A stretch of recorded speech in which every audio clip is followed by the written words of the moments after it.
Hello again, we're here again at King David Ministries, and we are in Deuteronomy still. We're going to continue the law reading, so we're going to continue with verse 28. I think it's important to do this, and those of you who are doing it already, I think it's really, really commendable and really, really good to read the law and apply it to your lives. So I'm going to go with verse 28, because last video I finished at 27, so yeah, 28.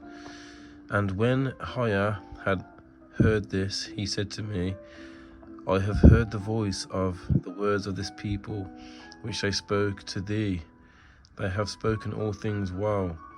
Who shall give them to have such a mind to fear me, and to keep all my commandments at all times, that it may be well with them and their children forever.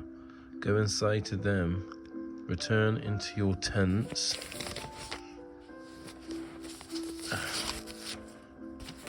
Forgive me. But thou hear with me, and I will speak to thee all my commandments and ceremonies and judgments, which thou shalt teach them, that they may do them in the land which I give them for possession. Keep therefore, do these things which Hiah has commanded you. You shall not go aside neither to the right hand nor the left, but you shall walk in the way that Hiah your power has commanded, that you may live, and it may be well with you, and your days may be long in the land of your possession. Chapter 6.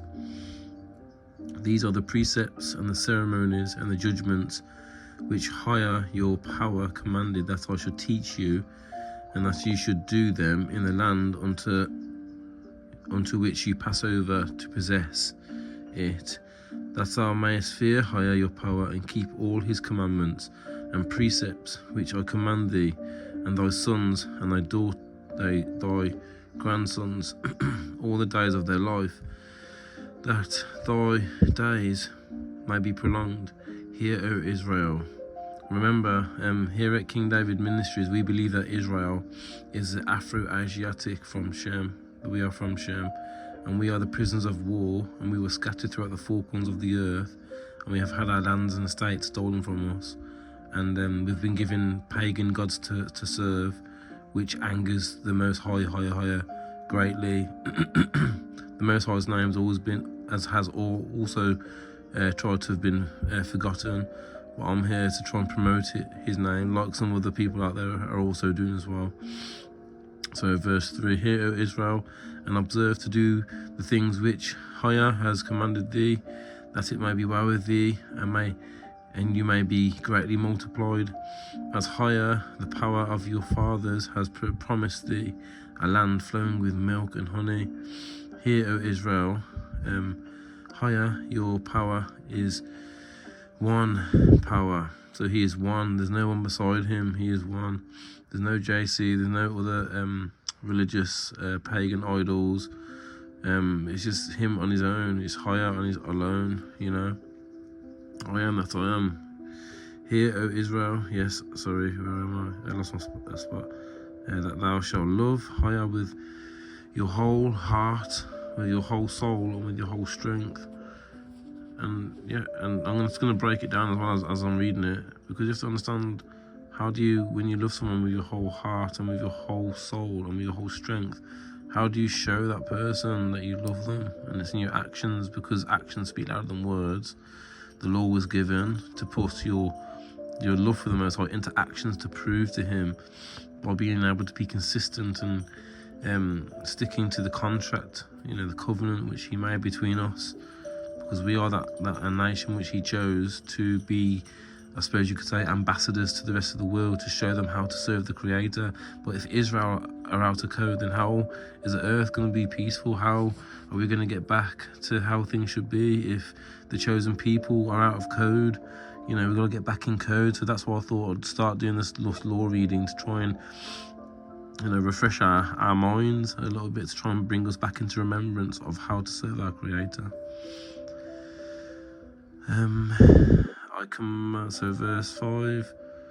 verse 6, and these words which I command thee this day shall be in your heart, and you shall tell them to your children, and you shall meditate upon them, sitting in your house, and walking on your journey, sleeping and rising, and you shall bind them as a sign on your hand, and they shall be as a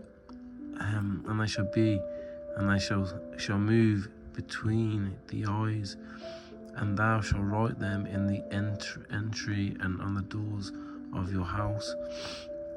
Now, those of you who don't know, I wear fringes with a ribbon of blue, and I do this because in the law it says to wear fringes, to remind us to keep the law, statutes and commandments of the Creator to the best of our ability. Now, it's difficult because obviously we're in captivity, and the Most High can see when we're being genuine and when we're being false. But I wouldn't advise someone to wear them who isn't keeping the law. So before putting fringes on, it's not like a fashion trend. I think you should only really wear fringes if you really know the law, and if you know you're gonna do it properly, because that's like your badge. Those fringes are your badge, so people know, that you serve the Creator, you serve the living Creator, higher. Okay. And let's go to verse 10. Warning not to forget higher.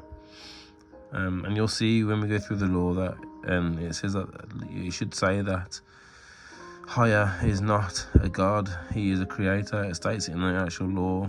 So the oppressor put that part in there to mislead.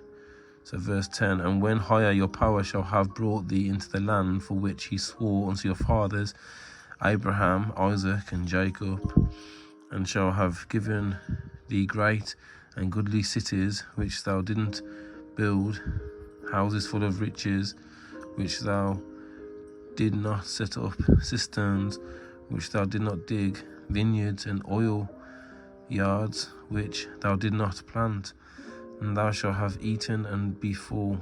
Take heed diligently, lest thou forget higher, who brought thee out of the land of Egypt, of the house of bondage, for thou shalt fear higher your power, and shall serve him only. So you're only meant to serve him and him alone. You're not meant to serve any other gods or any other messiahs, or any messiah for that. Only the Creator should be served, him alone.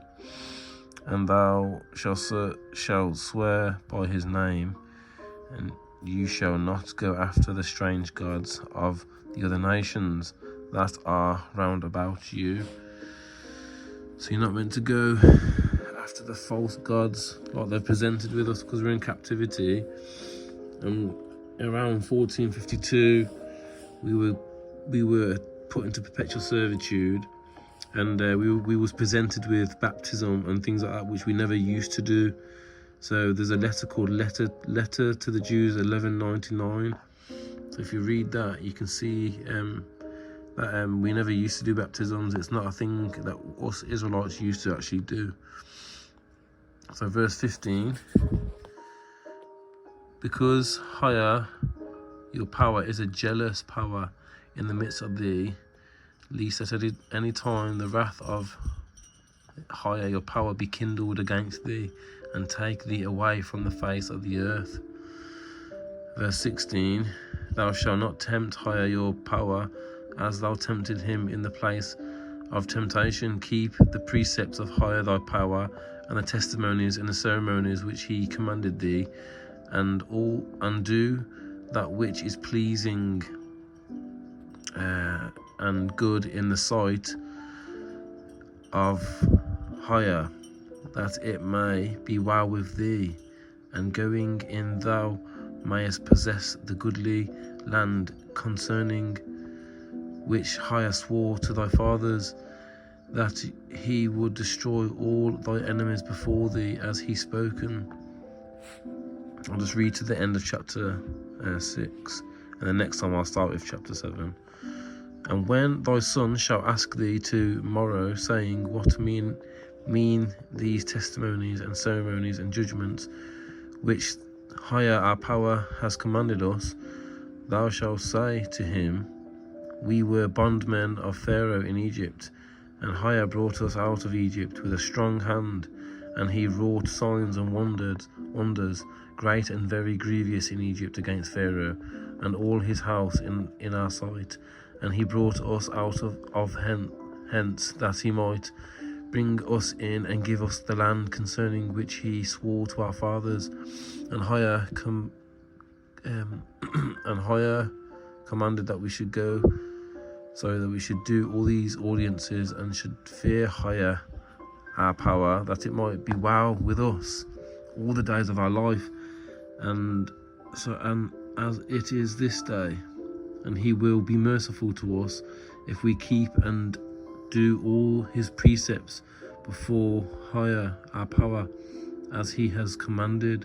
So as you can see, it's really important to keep the commandments of the Creator higher, and then things will go well with you then.